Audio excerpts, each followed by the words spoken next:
मध्यकाल में धर्म एवं समाज सुधार आंदोलन। मध्यकाल में हिंदू और इस्लाम के लोगों के बीच जो अराजकता का माहौल व्याप्त था, उसी समय हिंदू भक्तों और सूफी संतों ने जो आंदोलन चलाया उसे क्रमशः भक्ति आंदोलन और सूफी आंदोलन कहा गया।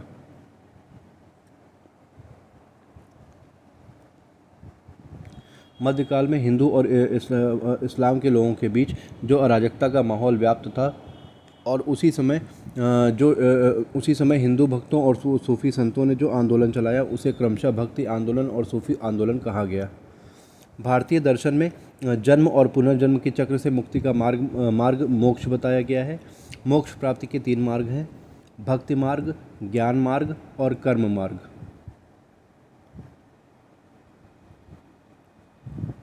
शंकराचार्य। भक्ति आंदोलन का प्रारंभ दक्षिण भारत में अलवार संतों ने किया और भक्ति आंदोलन की पृष्ठभूमि को शंकराचार्य ने तैयार किया। शंकराचार्य का जन्म 788 ईस्वी में मालाबार तट पर केरल राज्य में पूर्णा नदी के तट पर काल्दी नामक गांव में हुआ था। उनके पिता का नाम शिवगुरु और माता का नाम आर्यम्बा सुभद्रा या विशिष्टा था। उनकी माता का नाम आर्यम्बा या सुभद्रा या विशिष्टा था। वे नंबूदरी ब्राह्मण थे। शंकराचार्य निर्गुण ब्रह्म में ज्ञान मार्गी शाखा के प्रबल समर्थक थे। उन्होंने अद्वैतवाद नामक दर्शन का प्रतिपादन किया। शंकराचार्य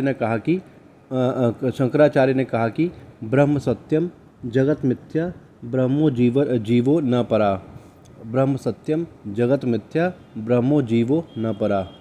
अर्थात ब्रह्म सत्य है, जगत मिथ्या है, हम सब परमार्थिक रूप से ब्रह्म ही हैं। यह भेद केवल अविद्या के कारण है। जिस दिन मानव के अंदर से अविद्या समाप्त हो जाएगी उस दिन भेदभाव का अंत हो जाएगा। शंकराचार्य ने कहा कि अहम ब्रह्मास्मि अर्थात मैं ही ब्रह्म हूँ। आत्मा और परमात्मा दोनों एक हैं। अज्ञानता के कारण हम भेद करते हैं। अतः अज्ञान को दूर करने के लिए शंकराचार्य ने चारों दिशाओं में 4 मठों की स्थापना की। चारों दिशाओं के 4 मठ उत्तर में ज्योतिष मठ, उत्तराखंड बद्रीनाथ,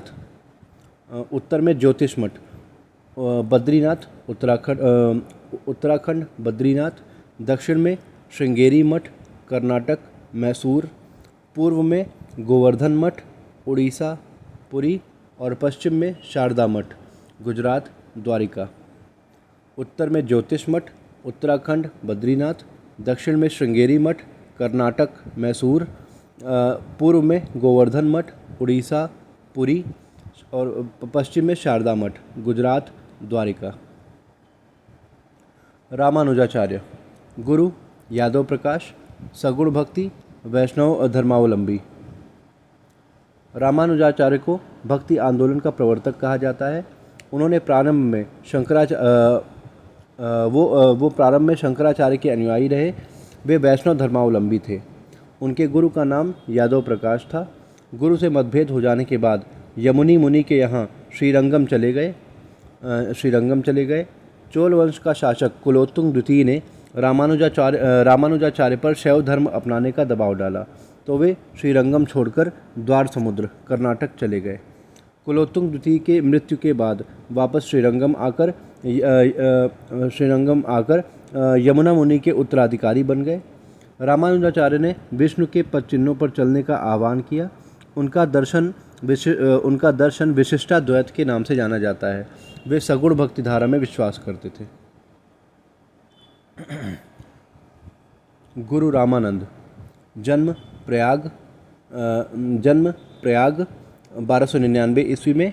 वो एक कानिकुब्ज ब्राह्मण थे। शिक्षा काशी और प्रयाग में, कर्मस्थली काशी वाराणसी। गुरु रामानंद का जन्म प्रयाग में एक कानिकुब्ज ब्राह्मण परिवार में लगभग 1299 ईस्वी में हुआ था। उनकी शिक्षा दीक्षा प्रयाग और काशी में हुई थी। उन्होंने अपनी कर्मस्थली काशी को बनाया। सर्वप्रथम गुरु रामानंद ने भक्ति आंदोलन को दक्षिण भारत से उत्तर भारत में लाए और संस्कृत भाषा के स्थान पर हिंदी भाषा को अपने प्रचार प्रसार का माध्यम बनाया। गुरु रामानंद ने कहा कि हम सब भाई भाई हैं, सभी एक जाति के हैं, श्रेष्ठता भक्ति में होती है, जन्म में नहीं। उन्होंने सभी वर्ग के लोगों को अपना शिष्य बनाकर कबीरदास जो कि एक जुलाहा थे, रैदास जो कि चमार थे, पीपा जो कि राजपूत थे, सदना जो कि कसाई थे और भवानंद और सुखानंद जो कि एक ब्राह्मण थे इत्यादि को अपना शिष्य बनाया। पुरुषों के साथ साथ महिलाएं भी गुरु रामानंद के विचारों से प्रभावित होकर उनकी शिष्य बन गईं, जैसे पद्मावती, सुश्री और मीराबाई। मीराबाई को रैदास ने दीक्षित किया था। यहाँ तक गंगा नामक वैश्या ने भी रामानंद से प्रभावित होकर उनकी शिष्य बन गई। कबीरदास, जन्म 14वीं सदी ईस्वी, काशी बनारस में। कबीरदास का जन्म काशी में विधवा ब्राह्मणी के गर्भ से 14वीं सदी ईस्वी में हुआ था। विधवा ब्राह्मणी लोक लज्जा की डर से वाराणसी में लहर तारा नामक तालाब के पास उन्हें फेंक आई। नीमा और नीरू नामक जुलाहे दंपति ने कबीरदास का पालन पोषण किया। कबीरदास ने प्रसिद्ध सूफी संत शेख सादी से शिक्षा ग्रहण की। कबीरदास ने 80 घाट की सीढ़ियों से गुरु रामानंद से मिलकर उनके शिष्य बन गए। कबीरदास निर्गुण ब्रह्म एवं ज्ञान मार्गी शाखा के महान समाज सुधारक संत थे। उन्होंने मूर्ति पूजा, बाह्य आडंबर, मुल्ला के बाग देने, हिंदुओं के तिलक लगाने, माला फेरने, बाल विवाह, सती प्रथा, महिलाओं का अवमूल्यन इत्यादि का विरोध किया। उन्होंने पुनर्जन्म पर विश्वास किया। कबीरदास सिकंदर लोदी के समकालीन थे। उन्होंने हिंदुओं और मुसलमानों के धार्मिक आचार विचार पर और जातिवाद पर कटु व्यंग किए। उनके प्रयासों से सामाजिक समरता दिखाई देने लगी थी। कबीरदास की प्रमुख रचनाएं निम्न हैं: बीजक, वसंत, होली और रेखताल इत्यादि। बीजक के 3 भाग हैं: साखी, सबद और रमैनी। इन तीनों के संकलन करता है भागोदास, जो कि कबीरदास के शिष्य थे। कबीरदास ने सधुक्कड़ी, पंचमेल, खिचड़ी भाषाओं का प्रयोग किया। भक्तिधारा की 2 शाखाएं थी: निर्गुण भक्तिधारा और सगुण भक्तिधारा। निर्गुण भक्तिधारा के भी 2 शाखाएं हैं: ज्ञान मार्गी शाखा और प्रेम मार्गी शाखा। और सगुण भक्तिधारा की भी 2 शाखाएं हैं: राम भक्ति शाखा और कृष्ण भक्ति शाखा। निर्गुण भक्तिधारा की शाखाएं ज्ञान मार्गी शाखा और प्रेम मार्गी शाखा। ज्ञान मार्गी शाखा शंकराचार्य और कबीरदास, प्रेम मार्गी शाखा मलिक मोहम्मद जायसी। और सगुण भक्तिधारा की शाखाएं हैं राम भक्ति शाखा और कृष्ण भक्ति शाखा। राम भक्ति शाखा तुलसीदास और कृष्ण भक्ति शाखा सूरदास और मीराबाई।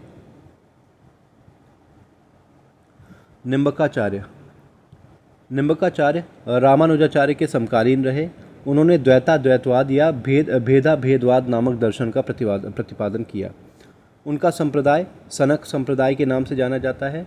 निम्बकाचार्य का जन्म कर्नाटक राज्य में बेल्लारी जिले में हुआ। उन्होंने राधा की पूजा में अपना संपूर्ण जीवन कृष्ण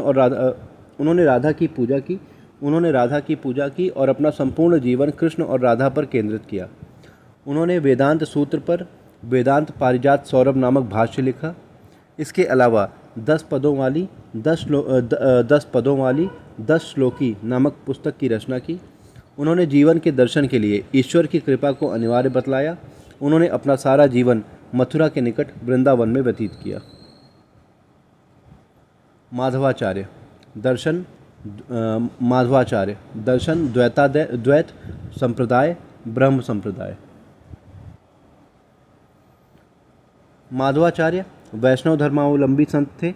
इन्होंने द्वैताद्वैतवाद नामक दर्शन का प्रतिपादन किया। इनके संप्रदाय को ब्रह्म संप्रदाय कहा जाता है। माधवाचार्य के अनुसार विष्णु ही सर्वशक्तिमान है, वह परमात्मा है और सर्वव्यापी है। माधवाचार्य प्रारंभ में शैव धर्म के अनुयायी थे, बाद में वैष्णव धर्म को स्वीकार कर लिया। उन्होंने द्वैताद्वैत में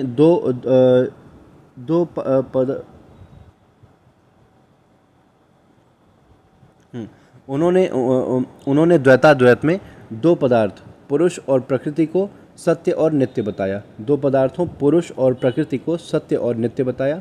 सुल्तान बलबन के कार्यकाल में माधवाचार्य की मृत्यु हो गई।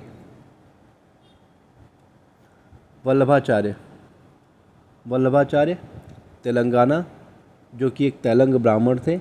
जन्म 1479 ईस्वी। दर्शन शुद्धाशुद्धवाद। संप्रदाय रुद्र। वल्लभाचार्य तेलंगाना के तेलंग ब्राह्मण थे। इनके माता पिता काशी में आकर बस गए। काशी में ही लगभग 1479 ईस्वी में वल्लभाचार्य का जन्म हुआ।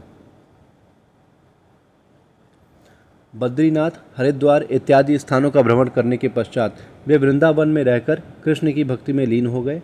अपने जीवन के अंतिम समय में वे काशी चले आए। 1553 ईस्वी में गंगा नदी में जल समाधि ले लिया। वल्लभाचार्य ने शुद्धाशुद्धवाद नामक दर्शन का प्रतिपादन किया।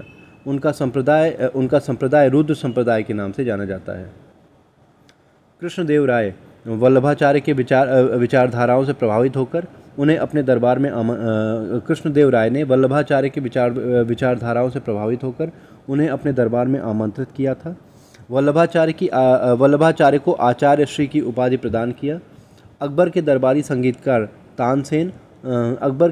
संगीतकार तानसेन रुद्र संप्रदाय से संबंधित रहे। बादशाह जहांगीर भी वल्लभाचार्य के विचारों से प्रभावित हुआ था। वल्लभाचार्य ने पूर्व मीमांसा और उत्तर मीमांसा नामक ग्रंथों की व्याख्या की थी।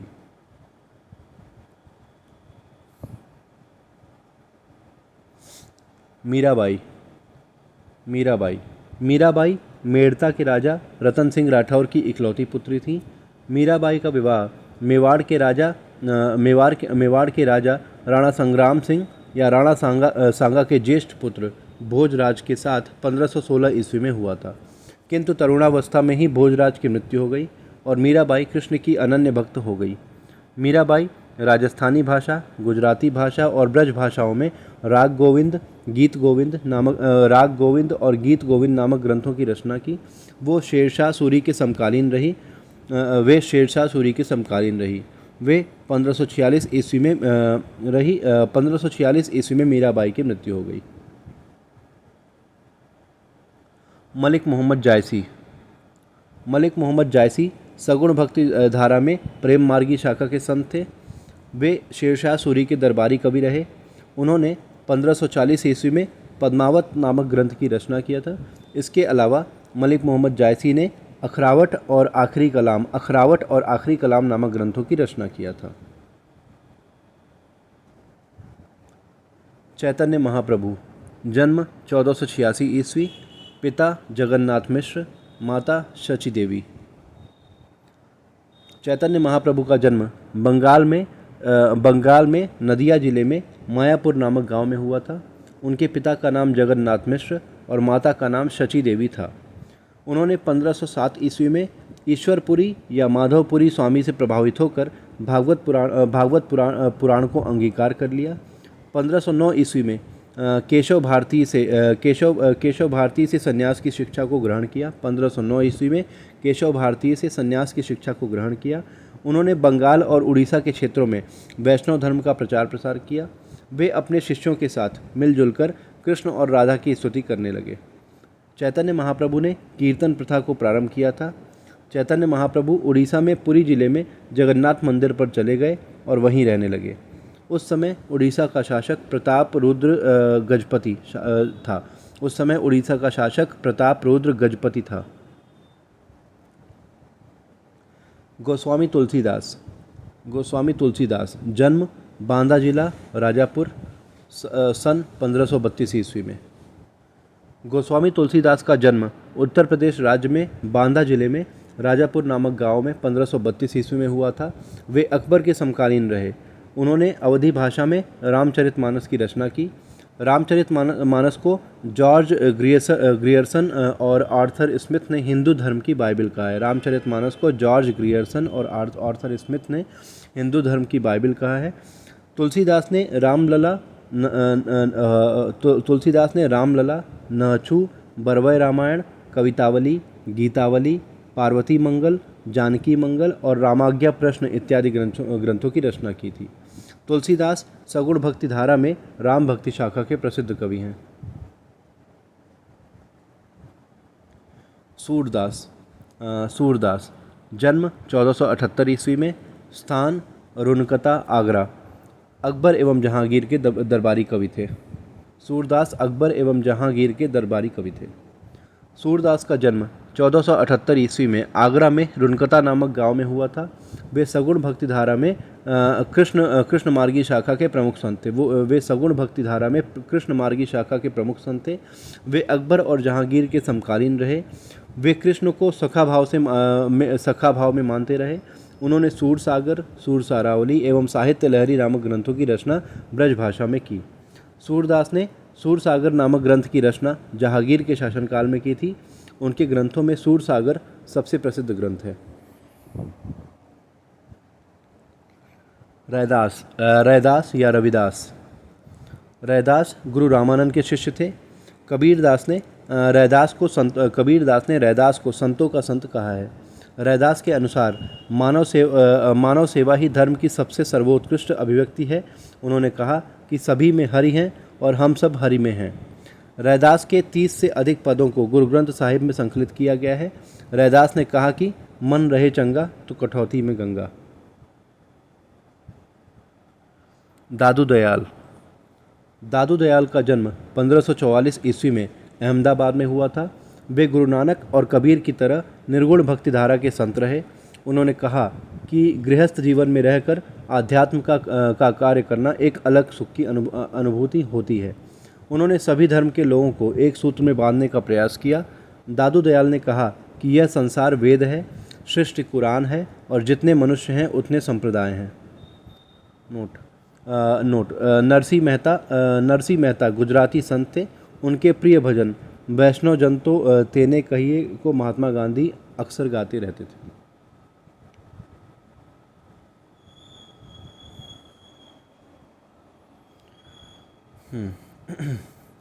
असम के संत शंकर देव को असम का चैतन्य कहा जाता है। वे कृष्ण के भक्त थे और कृष्ण की मूर्ति पूजा के विरोधी थे। वे कृष्ण के भक्त थे लेकिन कृष्ण की मूर्ति पूजा के विरोधी थे। असम के संत शंकर देव। प्रवर्तक और संप्रदाय। रामानुजाचार्य, श्री संप्रदाय, शंकराचार्य, स्मृति संप्रदाय, माधवाचार्य, ब्रह्म संप्रदाय, निम्बकाचार्य, सनक संप्रदाय, वल्लभाचार्य, रुद्र संप्रदाय, गुरु नानक, सिख संप्रदाय, रामानंद और रामवत संप्रदाय, चंडीदास, बाल संप्रदाय और नित्यानंद स्वामी चैतन्य संप्रदाय। प्रवर्तक और संप्रदाय। रामानुजाचार्य, श्री संप्रदाय, शंकराचार्य, स्मृति संप्रदाय, माधवाचार्य, ब्रह्म संप्रदाय, निम्बकाचार्य, सनक संप्रदाय, वल्लभाचार्य, रुद्र संप्रदाय, गुरु नानक, सिख संप्रदाय, रामानंद, रामवत संप्रदाय, चंडीदास, बाल संप्रदाय और नित्यानंद स्वामी चैतन्य संप्रदाय।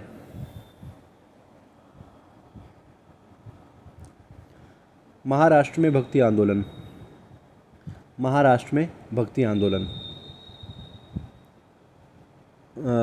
महाराष्ट्र में दो संप्रदाय थे, बरकरी संप्रदाय और धरकरी संप्रदाय। बरकरी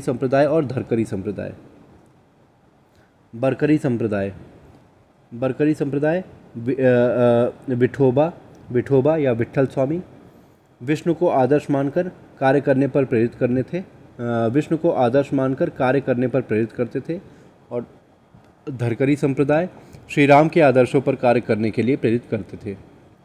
महाराष्ट्र में भक्ति आंदोलन का प्रवर्तक संत ज्ञानेश्वर को कहा जाता है। उन्होंने महाराष्ट्र में भागवत धर्म की आधारशिला रखी। वे बरकरी संप्रदाय के प्रमुख संत थे।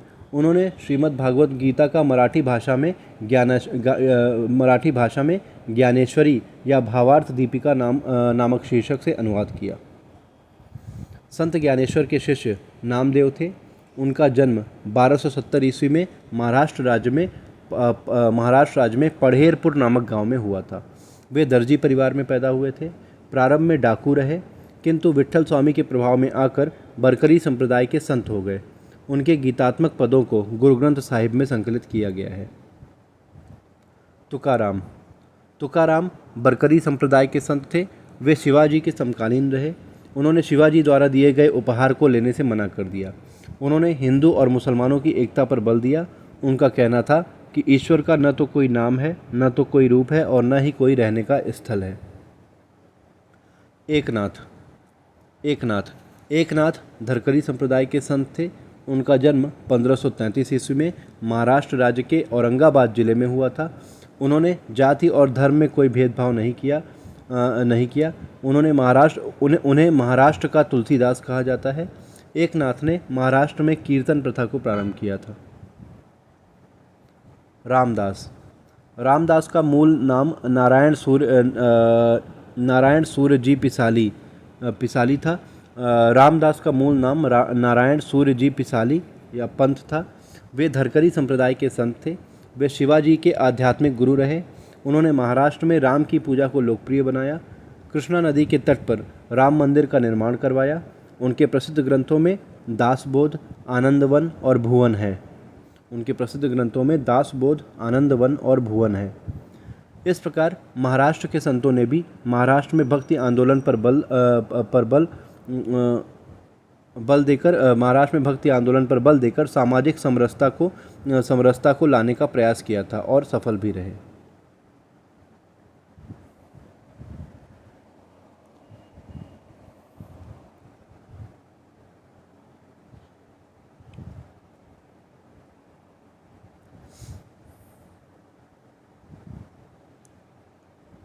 सूफी आंदोलन से दो संप्रदाय संबंधित है, बासरा संप्रदाय और बेसरा संप्रदाय। सूफी आंदोलन, बासरा संप्रदाय और बेसरा संप्रदाय। हिंदू भक्तों के साथ साथ मुसलमानों के बीच फैली हुई अराजकता को दूर करने के लिए इस्लामी संतों ने जो आंदोलन चलाया उसे सूफी आंदोलन कहा गया। सूफी संप्रदाय दो संप्रदायों में विभाजित है, एक बासरा संप्रदाय और दूसरा बेसरा संप्रदाय। इस्लामी कानूनों रीति रिवाजों को मानने वाले संप्रदायों को बासरा संप्रदाय कहा गया। जो लोग इस्लामी कानूनों के अलावा तंत्र मंत्र की विद्या में भी विश्वास करते थे उन्हें बेसरा संप्रदाय कहा गया। ठीक है। अकबर के दरबारी इतिहासकार अबुल फजल ने कुल 14 प्रकार के संप्रदायों का उल्लेख किया है, जिनमें चिश्तिया संप्रदाय, सुहरावर्दी संप्रदाय, कादरिया संप्रदाय और नक्शबंदिया संप्रदाय प्रमुख हैं। इन संप्रदायों में सबसे प्रमुख चिश्तिया संप्रदाय है। नोट: सूफी परंपरा में सूफी संतों के गुरु को पीर और शिष्यों को मुरीद कहा गया है। चिश्तिया संप्रदाय प्रवर्तक चिश्तिया संप्रदाय प्रवर्तक अबू अब्दाल चिश्ती। भारत में शेख मोइनुद्दीन चिश्ती या ख्वाजा गरीब नवाज। चिश्तिया शाखा के प्रवर्तक अबू अब्दाल चिश्ती थे। भारत में चिश्तिया शाखा की स्थापना शेख मोइनुद्दीन चिश्ती ने किया। शेख मोइनुद्दीन चिश्ती उस्मान हारूनी के शिष्य थे। वे तराइन के युद्ध के समय मोहम्मद गोरी के साथ भारत आए थे। शेख मोइनुद्दीन चिश्ती ने अजमेर को अपना खानकाह या ठिकाना बनाया। वे गरीबों के मसीहा थे, इसलिए लोग उन्हें ख्वाजा गरीब नवाज कहने लगे। वे गरीबों के मसीहा थे, इसलिए लोग उन्हें ख्वाजा गरीब नवाज कहने लगे। 1236 ईस्वी में अजमेर में ख्वाजा गरीब नवाज की मृत्यु हो गई। ख्वाजा गरीब नवाज या शेख मोइनुद्दीन चिश्ती की मृत्यु हो गई। उनकी दरगाह अजमेर में स्थित है। अकबर ने शेख मोइनुद्दीन चिश्ती के मकबरे का निर्माण करवाया था और प्रतिवर्ष फरवरी मार्च के महीने में शेख मोइनुद्दीन चिश्ती की दरगाह पर चादर चढ़ाने के लिए जाता था। कुतुबुद्दीन बख्तियार काकी शेख मोइनुद्दीन चिश्ती के शिष्य थे। वे कुतुबुद्दीन ऐबक और इल्तुतमिश के समकालीन रहे। कुतुबुद्दीन ऐबक और इल्तुतमिश दोनों कुतुबुद्दीन बख्तियार काकी के शिष्य थे। कुतुबुद्दीन ऐबक ने कुतुबुद्दीन बख्तियार काकी की स्मृति में दिल्ली के मेहरौली नगर में कुतुब मीनार का निर्माण कार्य प्रारंभ करवाया था, किंतु पूर्ण इल्तुतमिश ने करवाया था। कुतुबुद्दीन बख्तियार काकी ने बाबा फरीद को सूफ़ी परंपरा में दीक्षित किया था। 1236 ईस्वी में कुतुबुद्दीन बख्तियार काकी की मृत्यु के बाद बाबा फरीद चिश्तिया शाखा के प्रमुख संत हुए। बाबा फरीद की रचनाओं को गुरु ग्रंथ साहिब में संकलित किया गया है। बाबा फरीद के शिष्य निज़ामुद्दीन औलिया और हज़रत अलाउद्दीन शाबिर थे। बाबा फरीद के शिष्य निज़ामुद्दीन औलिया और हज़रत अलाउद्दीन शाबिर थे। शेख निज़ामुद्दीन औलिया या महबूब इलाही, खानकाह या ठिकाना तुगलकाबाद। निज़ामुद्दीन औलिया ने सात सुल्तानों के काल को देखा था। उन्हें महबूब इलाही या संतों का सुल्तान कहा जाता है। वे सादा जीवन व्यतीत करते थे, इसलिए अमीर हसन देहलवी ने निज़ामुद्दीन औलिया को भारत का सादी कहा है। वे चिश्तिया शाखा के ऐसे संत थे जिन्होंने योग पद्धति में प्राणायाम को अपनाया, इसलिए उन्हें योग सिद्ध भी कहा गया। निज़ामुद्दीन औलिया ने तुगलकाबाद को अपना खानकाह या ठिकाना बनाया। उन्होंने चिश्तिया संप्रदाय को भारत में विकसित किया। वे सुल्तान गयासुद्दीन तुगलक के समकालीन एवं विरोधी रहे, क्योंकि सुल्तान गयासुद्दीन तुगलक निज़ामुद्दीन औलिया को शेख उल इस्लाम का धार्मिक पद देना चाहता था, किंतु उन्होंने इनकार कर दिया। इसी समय से दोनों एक दूसरे के विरोधी हो गए। बंगाल विद्रोह के दमन के पश्चात सुल्तान गयासुद्दीन तुगलक ने बंगाल से संदेश भेजा कि निज़ामुद्दीन औलिया नासिरुद्दीन खुसरो शाह से प्राप्त धन राजकोष में जमा करवा दो, वरना दिल्ली आकर दंडित करूँगा। निज़ामुद्दीन औलिया ने कहा कि हुनूज दिल्ली दूर अस्त, अर्थात दिल्ली अभी दूर है। निज़ामुद्दीन औलिया के शिष्यों में सबसे प्रमुख अमीर खुसरो थे। 1325 ईस्वी में निज़ामुद्दीन औलिया की मृत्यु हो गई। उनके मकबरे का निर्माण सुल्तान मोहम्मद बिन तुगलक ने तुगलकाबाद में करवाया। शेख नासिरुद्दीन महमूद या चिरागे देहलवी ये एक चमत्कारी संत थे। इनकी रचना है तौहीद वजूदी। शेख नासिरुद्दीन महमूद निज़ामुद्दीन औलिया के शिष्य थे। उन्हें चिरागे देहलवी और चमत्कारी संत कहा जाता है। उन्होंने तौहीद वजूदी नामक ग्रंथ की रचना की थी। जब तक शेख नासिरुद्दीन महमूद जीवित रहे तब तक चिश्तिया शाखा फली फूली। उसके बाद चिश्तिया शाखा का प्रथम काल समाप्त हो गया। शेख सलीम चिश्ती चिश्तिया संप्रदाय के प्रमुख संत थे। उन्होंने अपना खानकाह या ठिकाना फतेहपुर सीकरी को बनाया था। शेख सलीम चिश्ती के आशीर्वाद से जहांगीर पैदा हुआ। अकबर के काल में ही शेख सलीम चिश्ती की मृत्यु हो गई। उनका मकबरा फतेहपुर सीकरी में स्थित है। शेख सलीम चिश्ती के मकबरे का निर्माण अकबर ने करवाया था। संप्रदाय और संस्थापक। चिश्तिया संप्रदाय शेख मोइनुद्दीन चिश्ती 12वीं सदी ईस्वी में। सोहरावर्दी संप्रदाय 12वीं सदी ईस्वी में बहाउद्दीन जकारिया। कादरिया संप्रदाय 16वीं सदी ईस्वी में शेख अब्दुल कादिर जिलानी। नक्शबंदिया संप्रदाय 16वीं सदी ईस्वी में ख्वाजा बाकी बिल्ला। फिरदौसिया संप्रदाय शेख बदरुद्दीन। सत्तारी संप्रदाय शाह अब्दुल्ला सत्तारी। महादवी संप्रदाय सैयद मोहम्मद माधी। रोशनिया संप्रदाय मियाँ वाजिद अंसारी। रोशनिया संप्रदाय मियाँ बमाजिद अंसारी। मदारी संप्रदाय शाह मदार और उबैली संप्रदाय अबू रसूल। संप्रदाय और संस्थापक। चिश्तिया संप्रदाय 12वीं सदी ईस्वी शेख मोइनुद्दीन चिश्ती। सोहरावर्दी संप्रदाय 12वीं सदी ईस्वी बहाउद्दीन जकारिया। कादरिया संप्रदाय 16वीं सदी ईस्वी शेख अब्दुल कादिर जिलानी। नक्शबंदिया संप्रदाय 16वीं सदी ईस्वी ख्वाजा बाकी बिल्ला, फिरदौसिया संप्रदाय, शेख बदरुद्दीन, सत्तारी संप्रदाय, शाह अब्दुल्ला सत्तारी, महादवी संप्रदाय, सैयद मोहम्मद माधी, रोशनिया संप्रदाय, मियाँ व माजिद अंसारी, मदारी संप्रदाय, शाह मदार और उबैली संप्रदाय, अबू रसूल।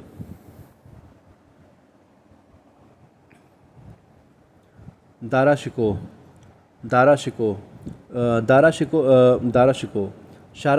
शाहजहाँ का पुत्र दारा शिकोह कादरिया संप्रदाय का अनुयायी था। वह कादरिया संप्रदाय के संत मीर मोहम्मद मियाँ से मिलने के लिए लाहौर गया था। दारा शिकोह कादरिया संप्रदाय के संत शाह बदकशी का शिष्य था। उसने 52 उपनिषदों का काशी के पंडितों के सहयोग से फारसी भाषा में अनुवाद करवाकर शीर्षक सिर अकबर अथवा सिर अल असरार रखा। इसके अलावा श्रीमद् भागवत गीता का फारसी भाषा में अनुवाद किया था। इतिहासकार लेनपुल ने दारा शिकोह को लघु अकबर की संज्ञा प्रदान की है। शब्द और अर्थ वस्ल ईश्वर प्राप्ति, फना ईश्वर प्रेम में विह्वल हो जाना और सभा संगीत या नृत्य। चिल्ला लगातार 40 दिनों तक साधना करना। तवुफ़ परमात्मा में विश्वास, हश्म ए दम प्राणायाम और वहदत उल वजूद परमात्मा के एकल का सिद्धांत।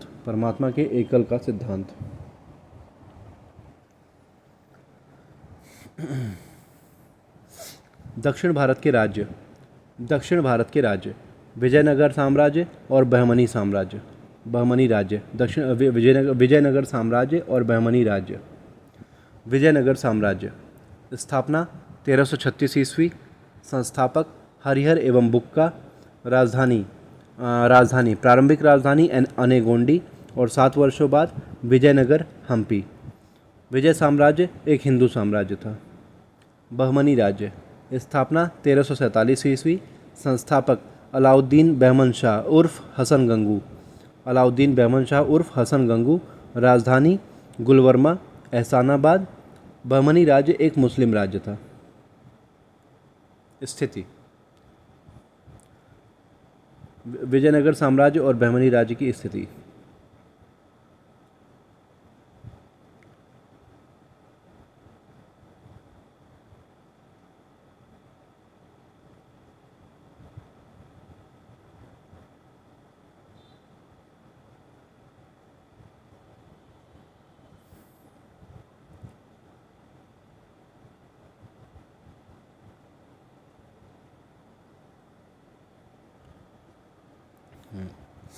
मध्यकाल में दक्षिण भारत में मोहम्मद बिन तुगलक के शासनकाल में 2 राज्य अस्तित्व में आए।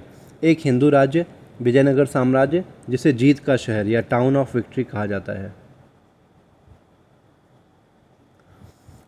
मोहम्मद बिन तुगलक का साम्राज्य 23 इक्ताओं वाला था, जिसमें कुल 34 विद्रोह हुए। उन 34 विद्रोहों में 27 विद्रोह केवल दक्षिण भारत में हुए। उन्हीं 27 विद्रोहों में 1336 ईस्वी में विजयनगर साम्राज्य और 1347 ईस्वी में बहमनी राज्य अस्तित्व में आया।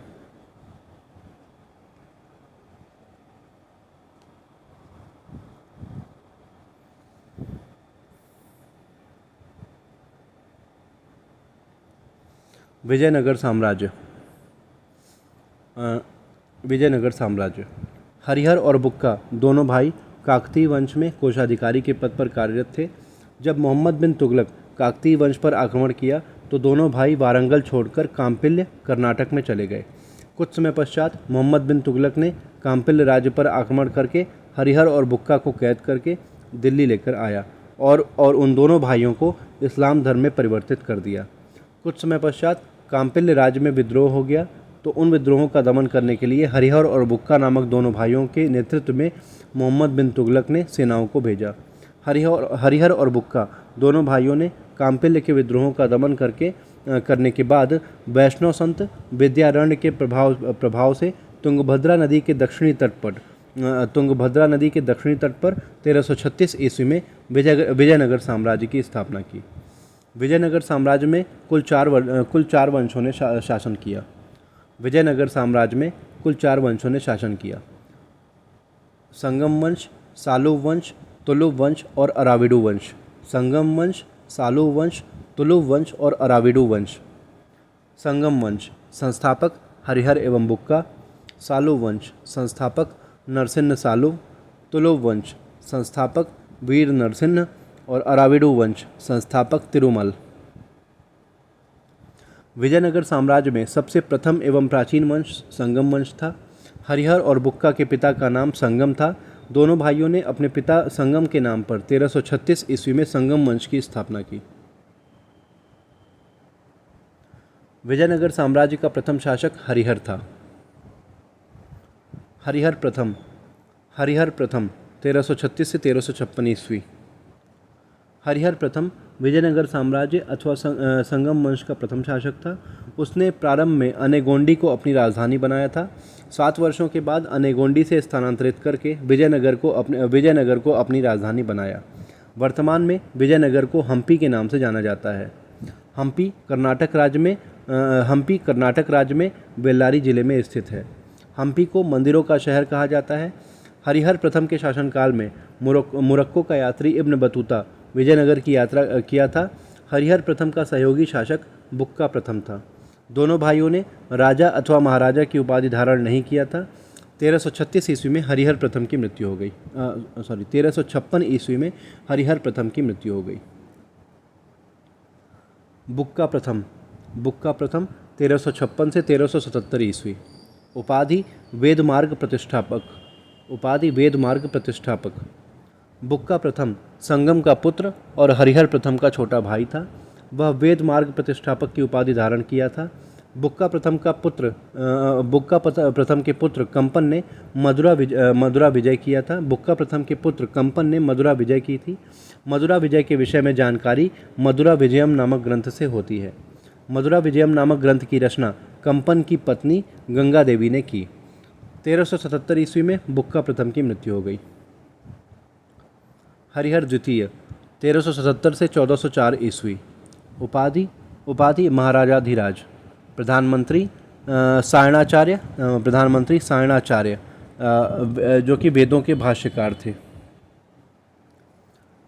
हरिहर द्वितीय महाराजाधिराज की उपाधि धारण करने वाला विजयनगर साम्राज्य का पहला शासक था। वह सायणाचार्य को अपना प्रधानमंत्री नियुक्त किया था। सायणाचार्य वेदों के भाष्यकार अथवा टीकाकार के रूप में प्रसिद्ध हैं।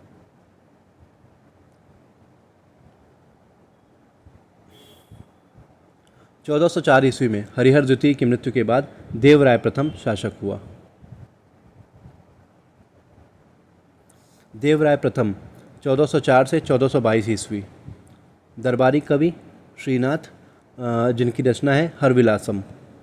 देवराय प्रथम को संगम वंश का प्रथम शक्तिशाली शासक कहा जाता है।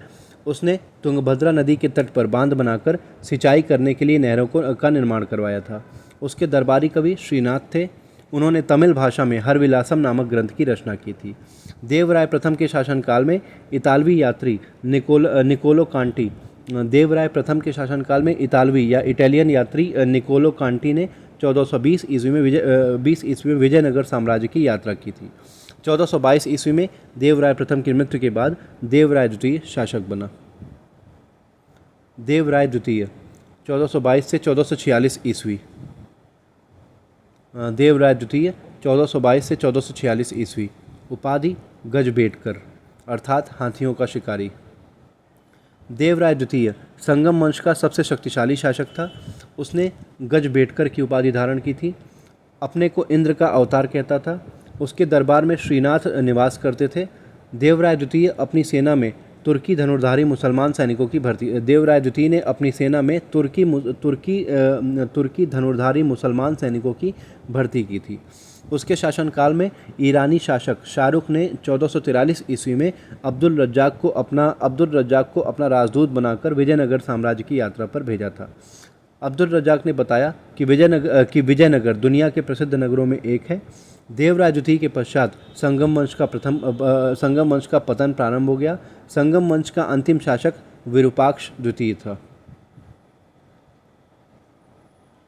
सालू वंश।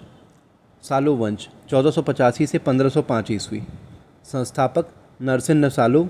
अंतिम शासक इम्माडी सालू। अंतिम शासक इम्माडी सालू। तुलु वंश 1505 से 1570 ईस्वी। वीर नरसिंह ने 1505 ईस्वी में सालू वंश के अंतिम शासक इम्माडी सालू को पराजित करके तुलु वंश की नींव डाली। वह 1505 ईस्वी से 1509 ईस्वी तक शासन किया। उसके पश्चात कृष्णदेवराय शासक बना।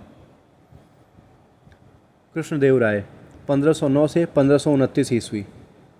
उपाधि आंध्र भोज, अभिनव भोज, आंध्र पितामह एवं स्थापनाचार्य इत्यादि। उपाधि आंध्र भोज, अभिनव भोज, आंध्र पितामह एवं स्थापनाचार्य इत्यादि। कृष्णदेवराय विजयनगर साम्राज्य और तुलु वंश का सबसे शक्तिशाली शासक था। उसका जन्म कृष्ण जन्माष्टमी के दिन हुआ था, इसलिए वह अपने को कृष्ण का अवतार कहता था। कृष्णदेवराय साहित्यकार एवं विद्वान शासक था। वह तेलुगु भाषा में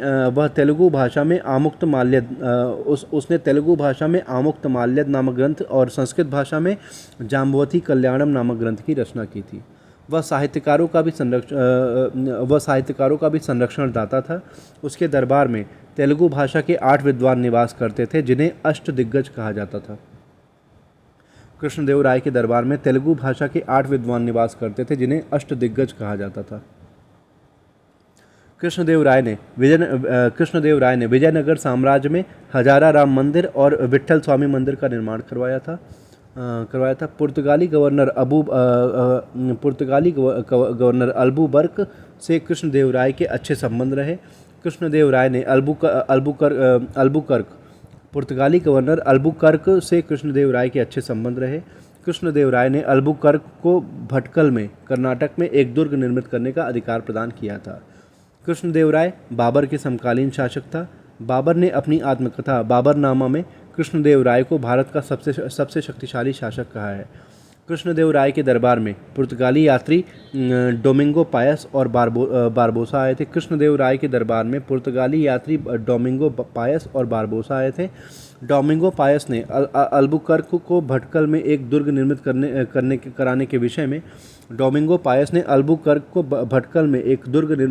कराने के विषय में कृष्णदेव की प्रशंसा किया है।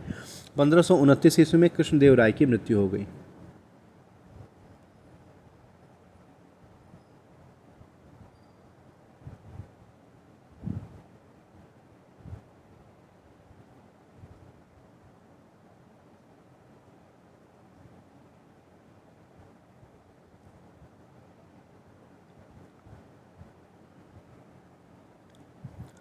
अच्युत देवराय 1529 से 1546 ईस्वी। कृष्णदेवराय के पश्चात उसका भाई अच्युत देवराय उत्तराधिकारी हुआ। 1546 ईस्वी में अच्युत देवराय के पश्चात कृष्णदेवराय का पुत्र सदाशिवराय विजयनगर साम्राज्य का शासक हुआ। उसका प्रधानमंत्री एवं सेनापति राम राय था। सदाशिवराय के शासनकाल में तालीकोटा का प्रसिद्ध युद्ध हुआ था। तालीकोटा का युद्ध 25 जून 1565 ईस्वी। विजयनगर क्षेत्र में तालीकोटा नामक स्थान पर 25 जनवरी 1565 ईस्वी में राम राय और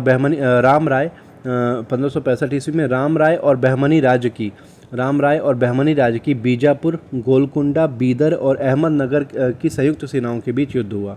इस युद्ध में राम राय मारा गया और बहमनी राज्य की संयुक्त सेनाओं की विजय हुई।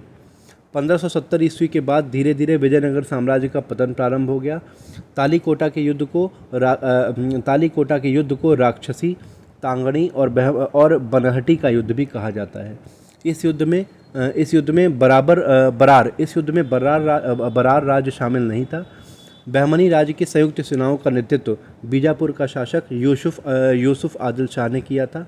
इतिहासकार एडवर्ड सोरेल ने अ फॉरगॉटन एम्पायर नामक पुस्तक में विजयनगर साम्राज्य की गौरव गाथा और विजयनगर साम्राज्य के पतन का वर्णन किया है। नोट: कृष्णदेव राय ने अपनी माता नागला देवी के नाम पर नागलापुर नामक नगर को बसाया था।